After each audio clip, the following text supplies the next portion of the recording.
আমাদের ৭১-এর গল্পগুলো যখন আওয়ামী লীগের লোকজন বলে দেখবেন খালি কান্দে। ৭১ সালে আমার ৩০ লক্ষ লোক মারা গেছে, ২ লক্ষ মা-বোন নির্যাতিত হয়েছে, ৭১ সালে আমার এইটা হয়েছে সব।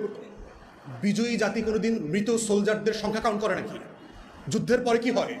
ওরা শহীদ হয়ে গেছে, বীর দাফন কাফন করে পতাকা নিয়ে আগায় যেতে হয়। I am proud of the soldier sacrifice.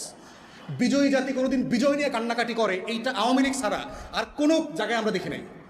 এবং দেখবেন যে ৭১ নিয়ে খালি আওয়ামী লীগ কান্নাকাটি করে, ভাই ভাই, কারণ ও তো যুদ্ধ করে না, ও তো চোর। ও তো ওর মধ্যে হীনমন্যতা কাজ করে। ও কলকাতায় গিয়া সোনাগাছি আর ধর্মচালায় তো খাট কাঁপায় যুদ্ধ করছে। আওয়ামী লীগ তো অস্ত্র ধরে যুদ্ধ করে নাই। আপনারা মোহাইমেন আওয়ামী লীগের এমএলএ ছিল ৭০-এর নির্বাচনে, তার লেখা বই পড়বেন, ঢাকা, আগরতলা, মুজিবনগর, ক্যাটাগরিকলি বলছে জহির রায়হানের মারলো কেন? বেচারা সাংবাদিক ছিল, যুদ্ধটাকে সারা দুনিয়াতে পরিচিত করাইছে।